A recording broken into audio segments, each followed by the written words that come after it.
So we're going to be talking about some tickers that we've been talking about for some time now, and they had some movements during the week. Pltr-Cciv-Nio, Pltr-Nio, and so on.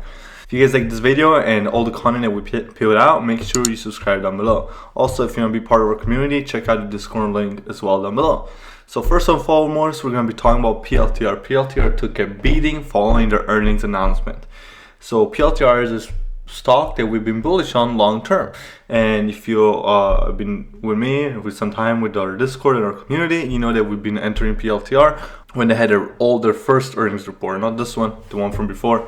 That's when we first got into Pltr for our long-term investments. Now it took another beating, and if you follow this along, the beating led to a huge sell-off. The huge sell-off created good opportunity for us to get back in. We had two calls on Pltr, both on Thursday and Friday, to play the longer term move. And Thursday we picked out the perfect time at the end of the day, right on the big drop, right on the big dip. We bought it perfectly. Friday it moved up about 15%, 3% over time, over after hours as well. So all of our moves have been really great on Pltr.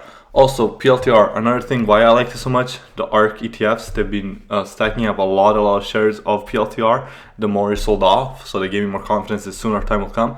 And how do you choose, how do you enter the stocks? You don't enter them just because you see a video. You want to have a plan. If you don't have a plan, stay out of the stock market. If you want to learn more about a plan, check out all of our videos on our YouTube, or maybe even check out our course. So Pltr was a great play for us this week. Friday it really paid us off huge. So what I hate about Pltr is that the news media, they're always kind of banging on it. They're always like, when it sells off, the media is always like, oh, this company is terrible. And when it's when it's moving up and it's having good days, they discounted it and they think it's like another meme stock or another meme company just because the Wall Street bettors people are talking about it. And I don't support the Wall Street bettors people. They kind of just trade without a plan. But Pltr has good fundamentals. Is a good company in my opinion. We've been on the Pltr bandwagon way before I see even people talking about it. It was a company that we did our due diligence going into 2020. So Pltr was a great move for us this week. Next, we're going to be talking about everybody's favorite ticker and the EV stock of the last couple months, the stock of the top. Tesla is old news. Nio is old news. We're all about the CCIV bandwagon now. CCIV, if you get in with me, with our community, we've been in CCIV for longer investment since the 14th. That we got in since the 14th, so we taken most of our profits already out, right? We traded with a plan. And the stock has been doing amazing. It's been doing great. It's ran up massively midweek on news that potentially the CEO was going to come out and announce the merge. Then it dropped massively again because the news didn't come out. Like, the stocks are going to be very overreactive to small things like potential pieces of news. So the short money comes. The people who want to make money fast, they go in, throw all their money in. Announcement doesn't come in, they take all their money out and it sells off. What I expect for the stock is I think it's a bit overvalued right now. I think long term it's going to be doing well. Right now it's definitely overvalued and the hype is a little too much on it. What I think is going to happen, we're going to have a little more of a sell-off or a consolidation period. Then they're going to announce the merge or whatever they are. They're being so slow with this merge. Either say you're going to do it or you're not going to do it. Just come on now. Let's get it along with. It's been like 6 weeks since we've been talking about CCIV. Then when the CCIV announcements, it's going to happen. It's probably going to have a big jump and a big drop off as well. Like the old saying goes, buy the rumor, sell the news. We don't care for the news. We have our plan, and most of our earnings have already been, we already profited on it.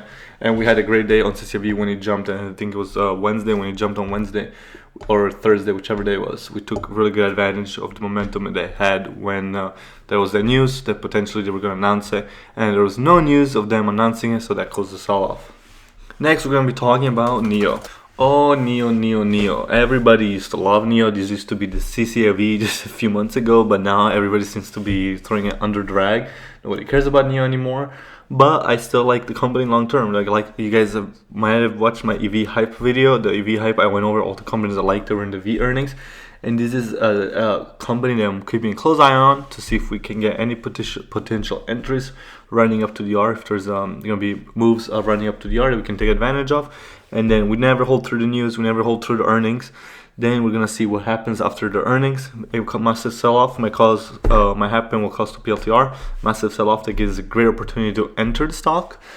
Or keep going on with the momentum if they have good earnings.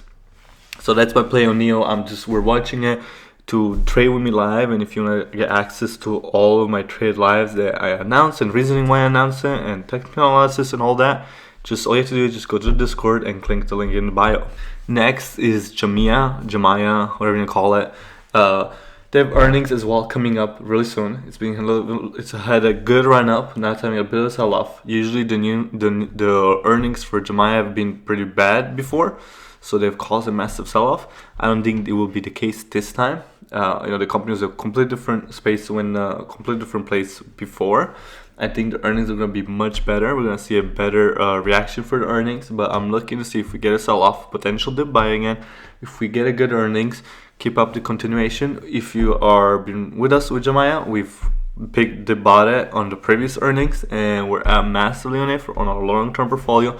We're taking profits. We scale in and out like we always do. We have a plan, and we don't just buy it because we watch a few minute videos on a company. We buy it with a complete plan. And if you want to be part of that, remember, join the Discord link down in bio. But if you don't want to put in the work and you think I'm just going to tell you what to buy, or any of our members is going to tell you what to buy, please don't join us. Please don't. Only want people that is going to join and they're going to take advantage of resources and they're learning. So Jamia, I think they're going to do well. I like their company. I think long term they're going to do well. I'm just excited for the earnings. I think the earnings are going to cause a more positive reaction than they did before, but we can't predict that. But let's just keep an eye on Jamia. Next, we're going to be talking about NNDM. NNDM is another company that I've been preaching for some time, and I've been all on the train of the NNDM long term. I think it's still a good company. It ran out massively, and now we're retracing some of that move, which I don't mind. I don't mind stocks retracing. Stocks don't only go up, unlike many people tell you guys. Stocks don't only go up. A retracement can be good. It gives more opportunity for investors to get back in at a lower price, because investors are not going to get in at the highest price. They're going to wait for a retracement, so they can give us the move. They had a couple bad news recently. The ARK ETFs selling some of it. I'm not too worried about that. I think they like to take the profits, so they'll probably get back in at a lower price. And I think they dropped another offerings recently. The last drop offerings, this company just drops offerings on offerings all the time to make money. It's not a terrible thing that they do that. Some offerings are bad. Their offerings are just a little bit below the average price, so it's really not too bad. So I don't mind those. I'm still bullish on the company long term. I think it's a decent price to buy, but like always, we gotta go in the charts and figure out what our plan is. Now let's talk about Riot and our crypto friends or crypto cousins. I love Bitcoin. You guys might not know this or may know this, but I'm all in for Bitcoin long term. Of course, you trade Bitcoin if you want to trade it, just like a plan, just like stocks. You want to have a plan, you don't just buy Bitcoin. But Riot has been going crazy. It ran out massively all the way up to almost 80. And we had sold it before the drop off. If you were in our Discord, you would have gotten the trade plan that we sold right before 80, and then we got another opportunity to buy it around the high 50s. And I think Riot still has a lot of room to go, just because Bitcoin is doing so well and it's going to continue doing so well. I think they have room to go. I would like to see consolidation, maybe a little bit more of a sell-off, but we might not get that. We saw Elon Musk has been hyping up Bitcoin big time. He's been very involved with Bitcoin and Tesla buying Bitcoin. And I saw an article out there that they're making more money on Bitcoin revenue or their Bitcoin trade that they did with Tesla their Tesla cars. So if I was another company, I think this is what we're going to see with Bitcoin. I think we're going to see a little bit of a pullback or a little bit of a sell-off, so that another big company, maybe not Apple, might get into the Bitcoin bandwagon and push it up again. Long-term bullish on it. I would like to see a little bit of sell-off. Letting a stock rest is definitely really good for a company. If the stock just goes up, the dangers are much higher, and there never gives an opportunity for us investors and us traders to get in at any point in a given time. So these are some of the tickers I'm looking at for next week. If you want to see my whole trade plan, if you want to trade with me live, check out the links down below. Let me know in the comments what tickers you guys want to see me talk about next week, what tickers you guys are looking at for next week, and maybe you guys can give me some ideas for some trades for next week. So I'll see you guys on the next one. As always, peace.